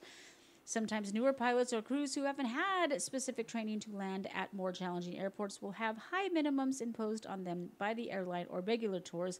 I have an idea. How about they get the specific training before they make the big birdie go up in the sky? Call me crazy. I don't remember getting my driver's license and being, oh, you know what? I'm not qualified for yellow lights, but I should be able to drive as long as I don't hit any yellow lights. I can drive through most of California, but I'll have to skip Henderson, Nevada, and I'm not going to be able to drive through Wheeling, West Virginia either. I'm just not qualified to drive through those. I've only studied yield signs. I can't do detour signs. I'm only qualified for the left side of the road. I'm unqualified for roundabouts. Yeah, you, me, and everybody else. Yeah, well, there's that one. Four-way stops, forget it. Nobody's qualified. All I know is when you come to a four-way stop and you don't know whose turn it is, it's my turn. So sick of, no, you go. This isn't the Chipmunks, honey. Just frickin' go. After you. Oh, no, after you. You were here first. Go. Okay? Now it's my turn. Now you get a 3-second figure yourself out, and then it's my turn. Okay, if the weather had been fine at the time of arrival, the original pilot would have been able to land at Jackson Hole. Okay, ladies and gentlemen, I just want to put this out there. If I were to ever get on an airplane again, which I don't think is going to happen anytime soon, given everything that's going on with doors flying off and pilots not being qualified to land the bird they're flying, I want my pilot to be qualified to land in any weather. At any airport. At any time. Around the world. And particularly the plane he's flying, if that would be swell. Or she. I'm not picky, as long as you can land. In fact, I want you more qualified to land the airplane than you are to fly it. I want you to be more qualified to land the airplane than pretty much anything else you will ever do as an airline pilot. I'm just putting that out there. You could ride it down the highway for all I care, but you got to be able to stop the darn thing safely. Of all the things I want you to be able to do as an airline pilot, of all the things, I don't care if you're good on the intercom. I don't care if you drink and smoke. I don't care whatever you're doing up in that cockpit, who you're doing it with, how many hands you're using. I want you to be able to land. I want you to make the plane be able to go stoppy and not kill me. That's all I ask. I'm not asking a lot here. Do you think I'm asking a lot? Not at all. Yeah, stoppy, no killy. Right, righty. Righty. Oy vey. Oh, no, this next one is going to hurt. The next pair of stories, they're linked together by stupidity, and I'm happy to say that Americans aren't the only Americans around anymore. The Brits are becoming more American every day, and Spaniards are becoming more American. I don't want to pin this on Americans. I don't want this to be an American thing. This is just a jerk, an imbecile, some other... Brass pole. It's a brass mother's pole move. Brass pole, what you said, the thing. Brass but I'm pole. trying really desperately to behave. Get the idea. All right, take it away, Jim. I know you don't want to take it away. You want to take him away. I don't know if I want to read the entire thing. I just want to summarize it. But a tourist was caught carving his initials into a 2,000-year-old home in Pompeii. Why? Its perfectly preserved streets and still standing houses provide a unique opportunity to see how people lived nearly 2,000 years ago. A visit to the ancient city of Pompeii, frozen in time when it was covered by the eruption of Vesuvius in 79 CE, provides memories of a lifetime. Now, I've been there, and they usually don't let you touch stuff. That doesn't stop people, apparently. But memories weren't enough for one British tourist who was caught this week engraving the initials of himself and his family into one of the city's 2,000-year-old houses. The 37-year-old, who has yet to be named, we'll just call him Idjit, who was caught this week engraving, is said to have made 5 engravings, the initials of his family and the date, August 7th, with a blunt object on the wall. So this one that they're showing us isn't just one? He did this 5 times? Yeah. With a blunt object on the wall of the House of the Vestal Virgins. Photos of the damage show the letters scratched in plaster beside the entrance door. Procol Harmon was not... frescoed red nearly 2,000 years ago. I don't even have words for this. Yeah. Staff at the site noticed and called the police, according to Italian news agency ANSA. The man apologized. Guy, Brett, he had children. He shouldn't have children. He's not bright He enough had to have written the kids. initials of himself and his 2 daughters to leave a sign of their visit to the site. Okay, has nobody taken him aside and said, "Sweetheart, if you do it and everybody else does it, then there won't be room for anybody to see it anymore"? Nobody's parented this child at any point. And these are the people that are going to get the Great Wall of China completely shut down to tourists because they keep taking pieces of it. What are you going to do with it, you absolute imbeciles? And this isn't the first time. No. Another tourister from Kazakhstan. There's tourists from Kazakhstan? Well, they allow them out once in a while. Was caught carving his initials into the house of the Sei. In the ancient city. Why does Pompeii and everything else have so many eyes in it? He would have to pay for the restoration of the wall. For this town yeah. has 1,000 eyes. I'm just blown away that these absolute... This charge he might carries get a charged. fine of Wow. 20,000 to 60,000 euros and possible jail term of up to 5 years. Thanks to laws that were toughened up in January, throw him in. Absolutely stupid. Yeah, I mean, Italy, they're he's not the first one. I mean, people have carved their initials into stuff. There's even one stupid Australian rode a moped around the site. Yeah, we reported on that one. Yeah. Yeah, we reported on that one because that one blew my mind too. This one is a little bit heartbreaking. Yeah, this is sad. Man under investigation in Spain for pouring water on ancient cave paintings to get a sharper photo.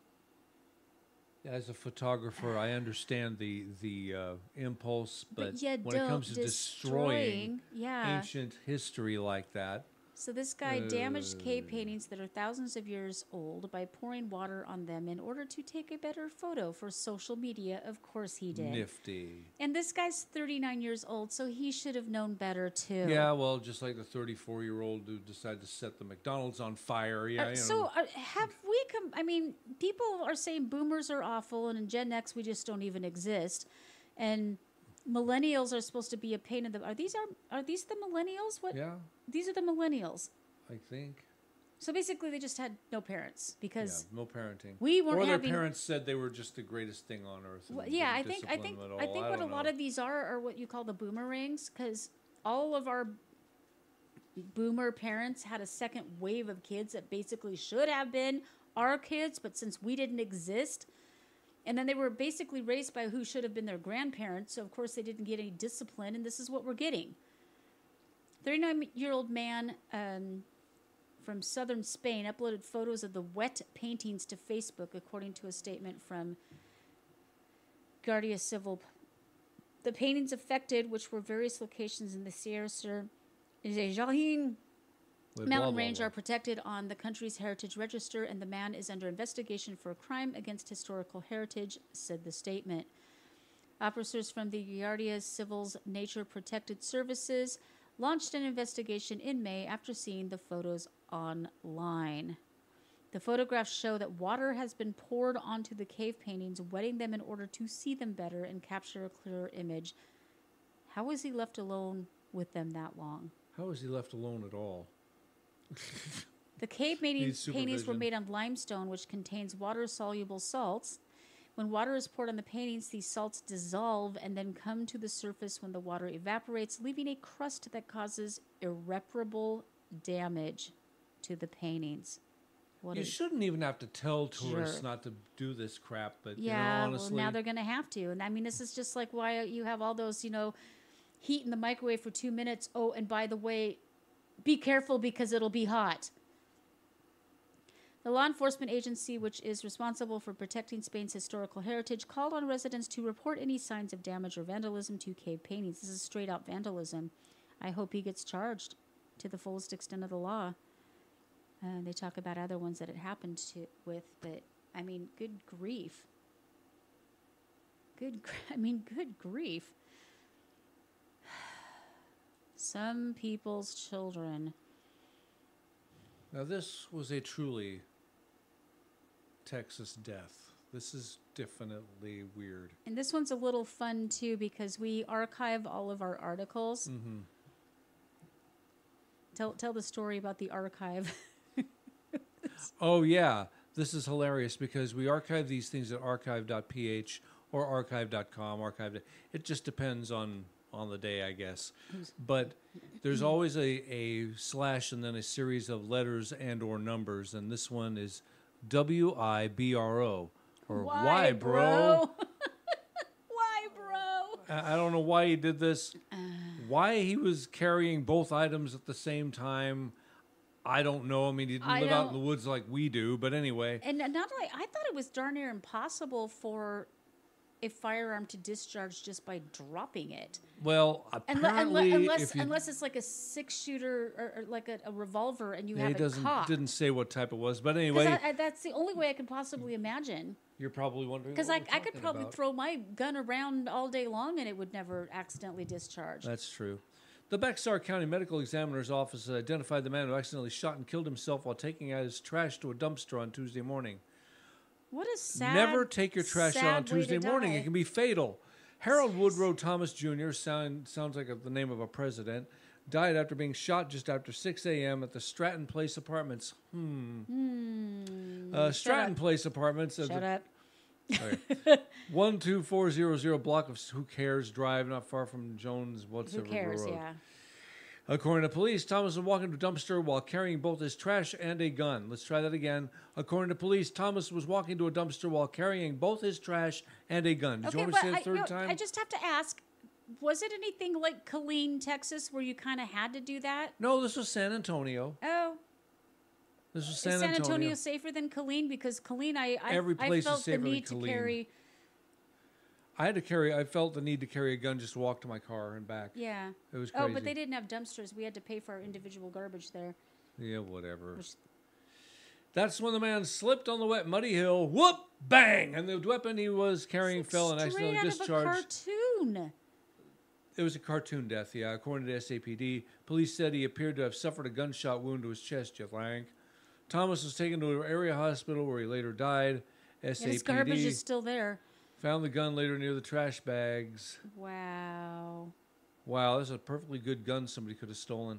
The San Antonio Police Department, pocketed. Well, there's a perfectly dead guy they would have had to, hop over to... Police determined that the shooting was the result of a freak accident. Man, I can't even believe that. That's just... sad. That would be a very sad way to go. But why? There's always questions like, what was he doing carrying a gun along with his trash? Was he that paranoid, or is there crime in that neighborhood of San Antonio? Well, and was he afraid his trash would get stolen? And was he? It doesn't say, but was it in his hand or was it in a holster? And was it? It says he was carrying the trash and the gun. That usually would imply that it was in. Yeah, there's more to this story. Gun in one hand and trash in the other. There's more to this story. Either there's wild animals that he was afraid of, or he had been threatened at some point. Because this is an apartment, not a house. Yeah. But like I said, I think I'm going to have to look this up to see if I'm crazy, but the only way I can imagine a firearm discharging from being dropped is if it's a revolver that is cocked and ready. Right. And that means he was ready to shoot somebody. So maybe this freak accident saved another person. Could be. Because you don't cock something like that unless you're a Baldwin or you're ready to Yeah, I'm still baffled by the whole Alec Baldwin thing. Baffled by the Baldwin. He completely got away with it. Brilliant actor, horrible horrible human being. Horrible. Speaking of horrible human beings. This is not Bubba Waters. It is no longer 2020. But this is your new abnormal.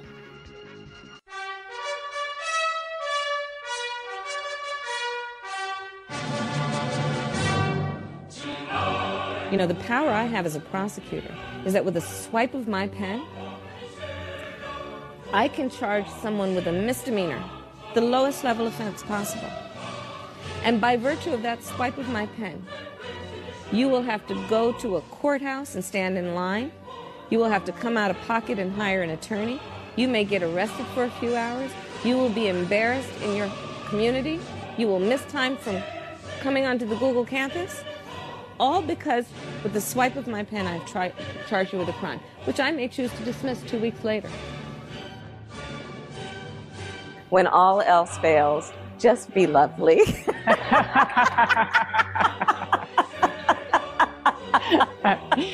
know what I mean? Yeah. That we are guided by what we see that can be, unburdened by what has been, and being a bitch.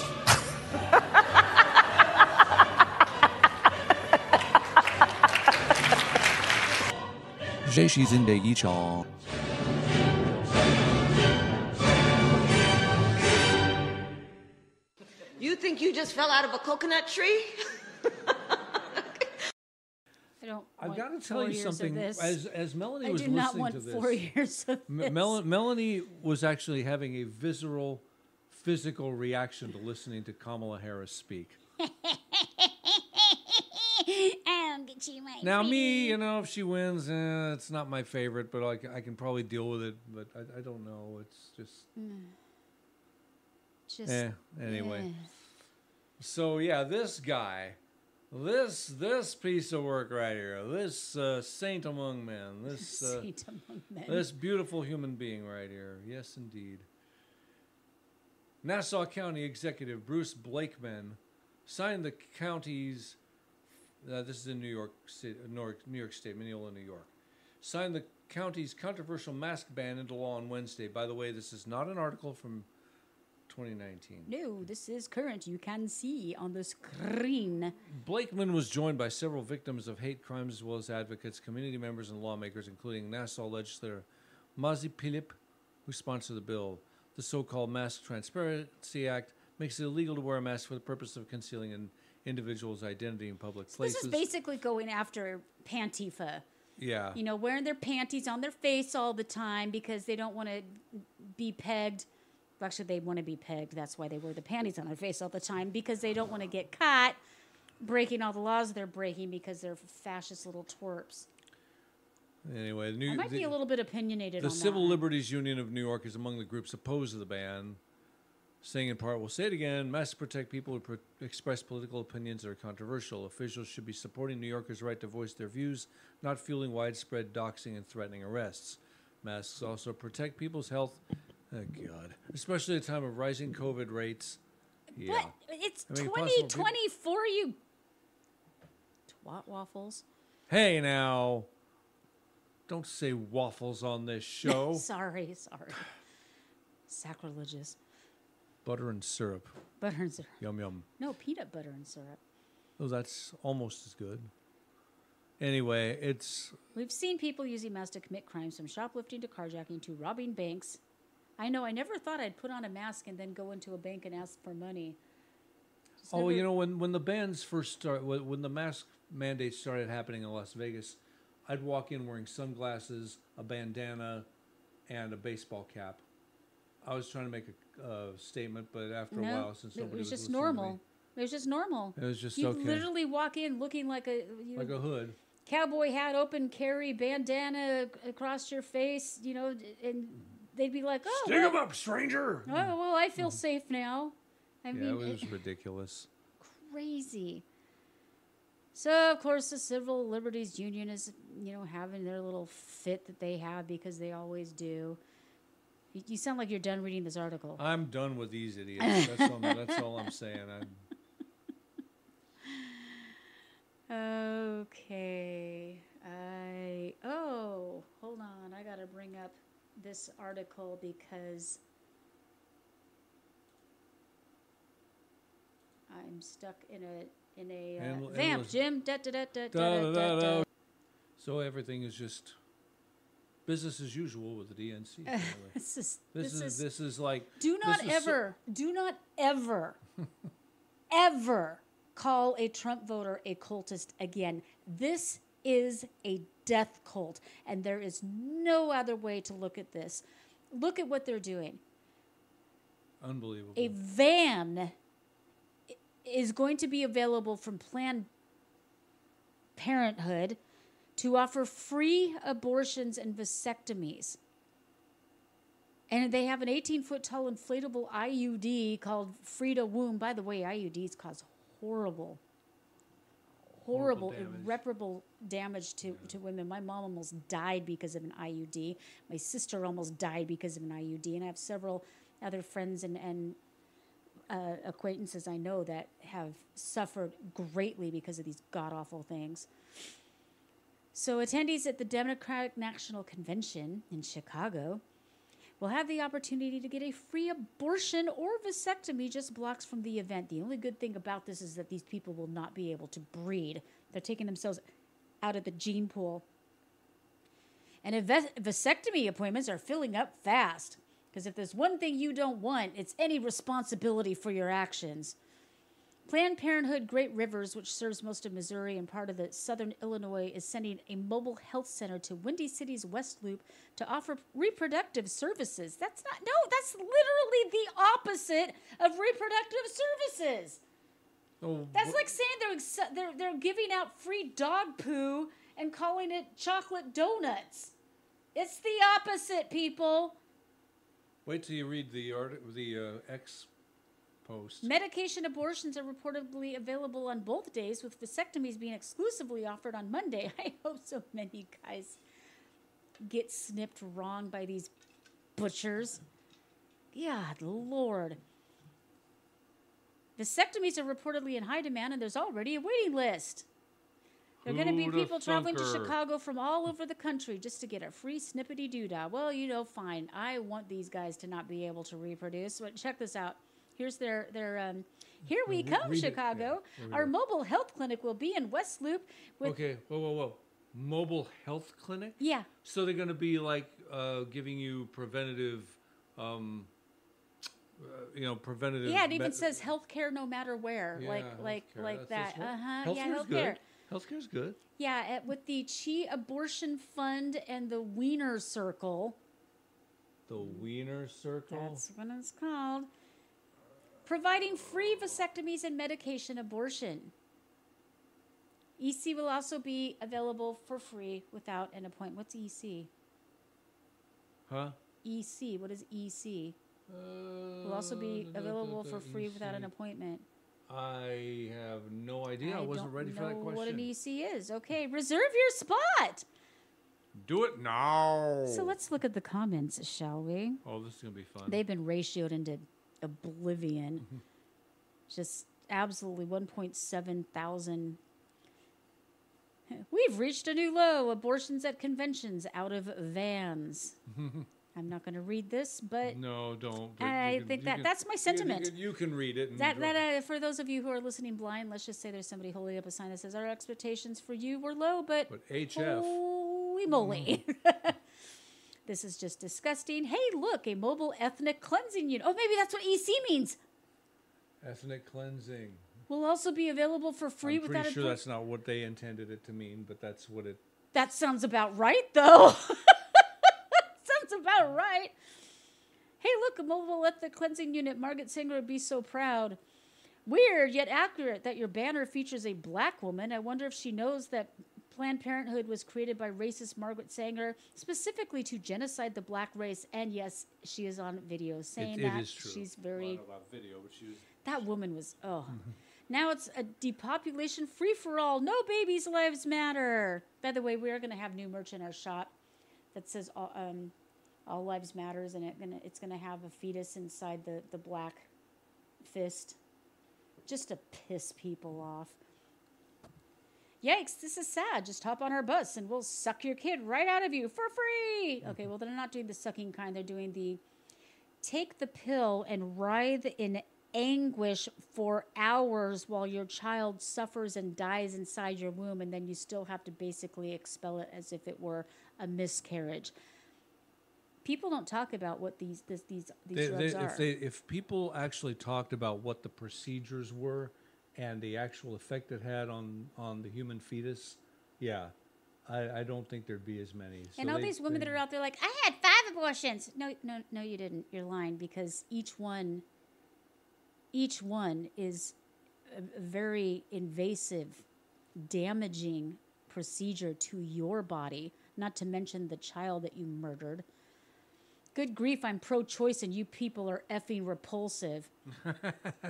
Okay, please tell me how the Democrats are not the party of death. Feel free to comment and disagree. I say that the Democrats celebrate a culture of death and Republicans celebrate a culture of life. I'll bet it's life. Forgot your E there, boo-boo. Don't forget, they get to sell your babies to the Bidens. Or to the bitter, sorry, to the bitter.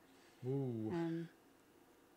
Yeah, they do literally sell infant parts. They've been caught on camera multiple times talking about selling certain parts.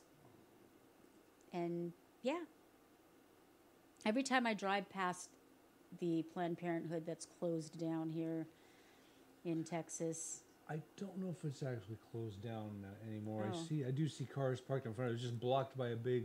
It's all boarded up. It's a big fence, and it's hard. Man, I was really hoping you can't really see it from the freeway. I was really hoping it was shut down.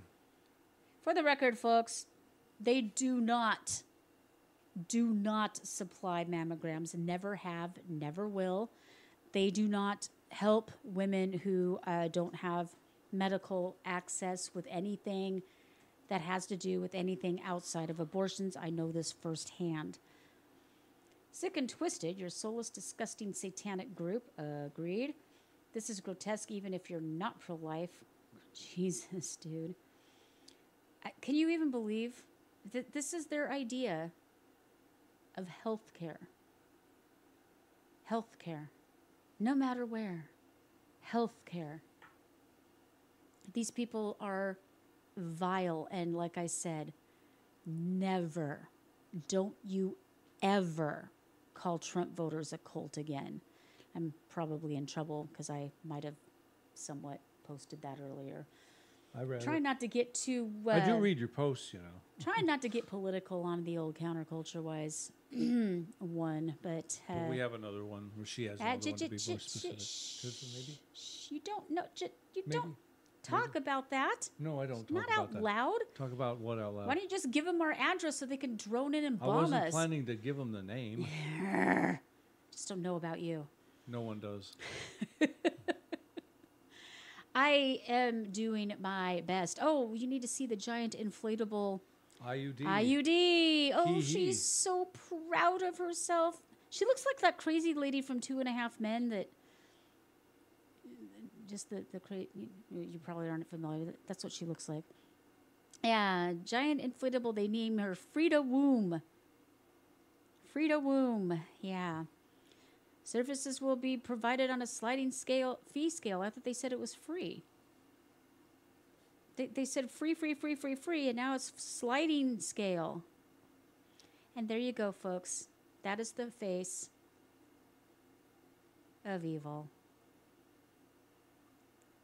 And I don't want to listen to her cackle for the next 4 years. Seriously, who wants to listen to that? She can't put a drink down. There have been reports that they're unconfirmed, so I don't want to go into it until we know for sure. But there have been. First of all, her staff despises her. She can't keep anybody on her staff. They leave. They're like rats fleeing a sinking ship. She really has a high turnover rate, and I can see why. But just go back and watch videos of her talking.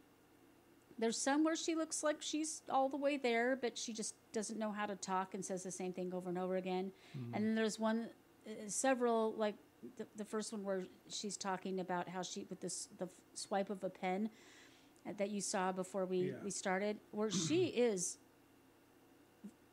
very obviously completely out of her mind, soused, just snockered, and you can tell. And apparently that's a thing, and we have some. And anytime somebody says, unconfirmed or anonymous sources, I just write it off. Even if it confirms what I believe or something I want to be true, which says more about me than the truth. If it's anonymous, I don't buy it. No matter what side it's on. Right. But we're basically being told not to believe what we see with our own eyes and hear with our own ears.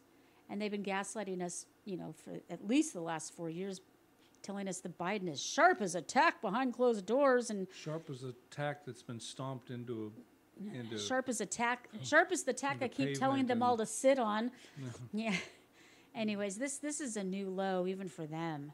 Yeah, this is This pretty this disgusting. is this is yeah. And by the way, just I did confirm Waco's Planned Parenthood is open. Fudge. They're limited as to what they're going to be able to do, though. You people are gross. Yeah. Nothing to see here, folks. Just you. I still think it's hilarious because I don't know what EC means. If it's not ethnic cleansing, what is it? Well, okay, let's find out. What do they mean? While you go over the final thing here.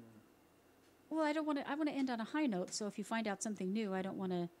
I don't want to go back to this. But let's just say, and they were ratioed out of and into oblivion. Emergency contraception. Ah. Yeah, emergency contraceptive Isn't pill. That's the pill. that's the morning after pill? morning after okay. pill. Now That I don't have a problem with at all. I don't either. I don't either, because what it does is prevents a pregnancy from attaching. Right. I don't have a problem with that. I don't have a problem with contraception. I don't have a problem. I mean, the pill is absolutely awful for you and makes you a worse person later in life. But you know, you do you. What I really despise is that they don't tell you all the facts around it. You don't know. And they're doing the same thing to, you know, transing kids. They don't have all the facts. They're not going in knowing what to expect. Why? Why not? And if you try to educate them, that makes you a bigot. Gross and weird. Agreed. Mobile baby murders. They're absolutely monsters. Abortion medication is not medication. It's quite literally the opposite. These people are twisted. Just pure evil. Just twisted. Yeah, this is exactly what they need. Riots outside and abortions inside. Margaret Sanger would be so proud. This is what this picture pointed is. The minister's work is also important, and also he should be trained, perhaps by the pediatrician, as to our ideals. Federation. Okay, I can barely make it out. Wait, I have this magic button. Oh, it doesn't work. It doesn't work with pictures. Word to go out that we want to exterminate the Negro population, and the minister is the man who can straighten that idea if it ever occurs to any of their... I don't know what this is. And like I said, if I don't know the source, I'm not going to buy into it. But I do know that Margaret Sanger is on video talking about libs have an Uber death machine. It's a death cult. I mean, there's no other way of looking at it. This is a death cult. And the sad thing about it is they think they're joyful. That's their big thing now. They're joyful. Joyful, joyful, we exterminate our children. Yeah, it doesn't fit. The meter's off. Yeah, a little bit. Hey, you can reserve your spot. I'm curious where this link goes.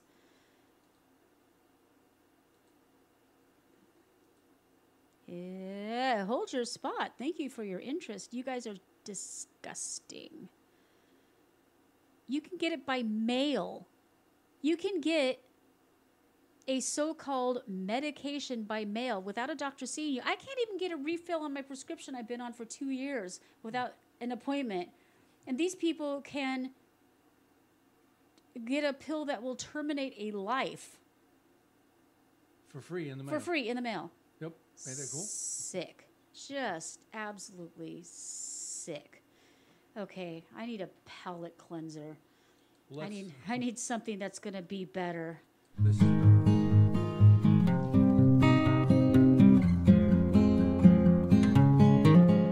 Here on CounterCultureWISE, we may rant, we may rave, but most of all, we go against the current culture because we believe, to the core of our beings, that humans are good and the world is an amazing and beautiful place. At the beginning of our show, we give you news of the weird and wonderful, but that is just the tip of the magnificent iceberg that is our world. We now present news of the wonderfuller.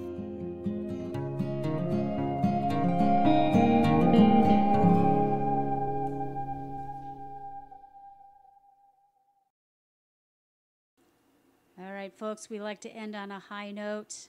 because we do want to bring you news of the weird, wonderful, and wicked, but we want to loop back onto the wonderful because that's where we like to land. Nice. And this is Jim's department.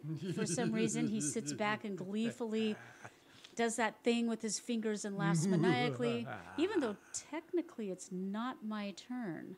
I can read it. Technically. I'll read it. But his gleeful, joyful laugh is because he knows he's going to make me cry. I got this. Do you have any commentary? All right. Someone recently asked the question on Quora, what is the most heartwarming scene you have ever witnessed in an airport, restaurant, or other public place? Among the many touching responses, one answer by a man named Mike stands out.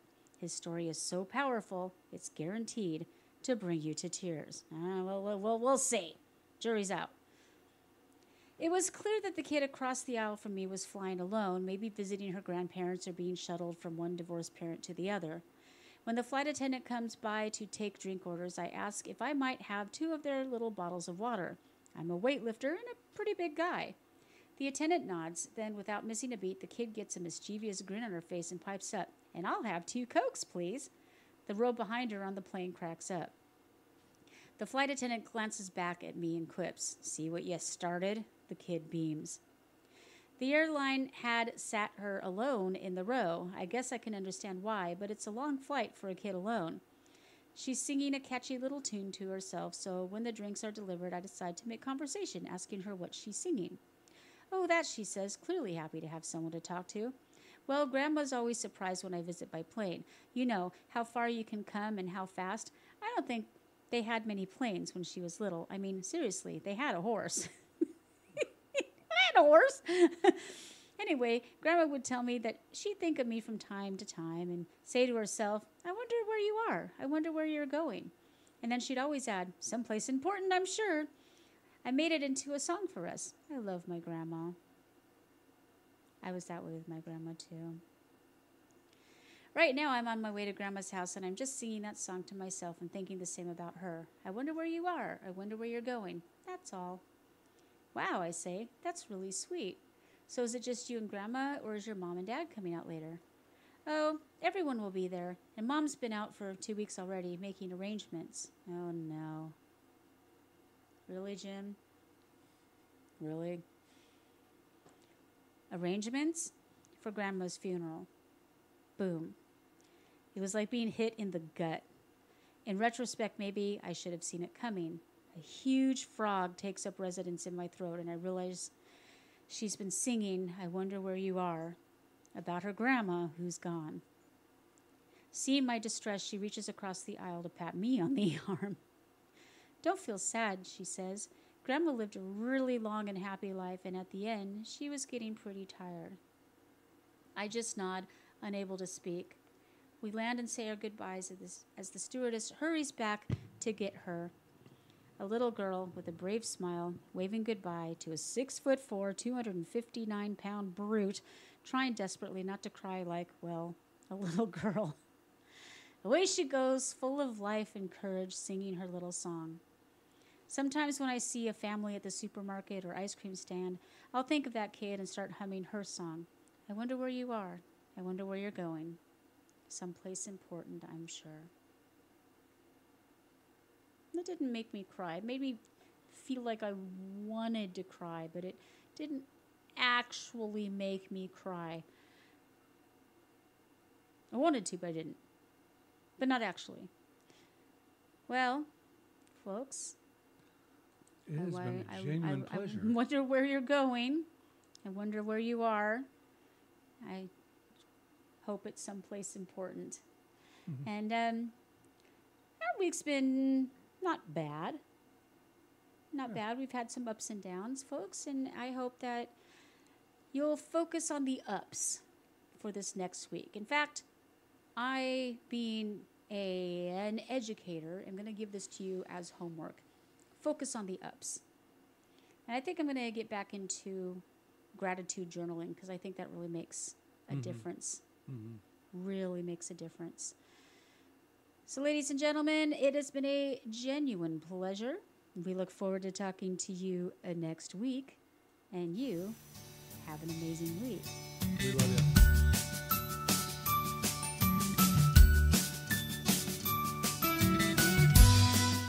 CounterCultureWISE is a Stormcat production.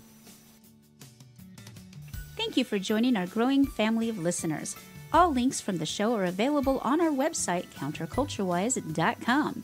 Find our archives on any of your favorite podcast hosts. We engage in satire, commentary, and generally laugh at the ridiculousness of our crumbling society. Our only medical or financial advice is to not follow any financial or medical advice given by podcasters. Our animations, interviews, Holy Crap segment, and other videos are put out on BitChute and Rumble, and only in part on YouTube because they hate free speech. Our show is entirely funded by listeners like you. Visit our ever-expanding merch store or our Subscribe Star, where you can get outtakes, extra videos, and sneak peeks. If you would like to be a guest on our program, feel free to contact us via our website. Just click on the link at the top that says, "Be a guest on our show." For more fun and cat pics, please visit our Facebook, Twitter, or Instagram. For complaints about our show, please fill out the ID10T form on our website, and we will give it the attention it deserves. Meanwhile, no matter how cruel the world may be around you, always remember the importance of kindness. Be kind to each other, be kind to animals, and be kind to yourself. See you next week.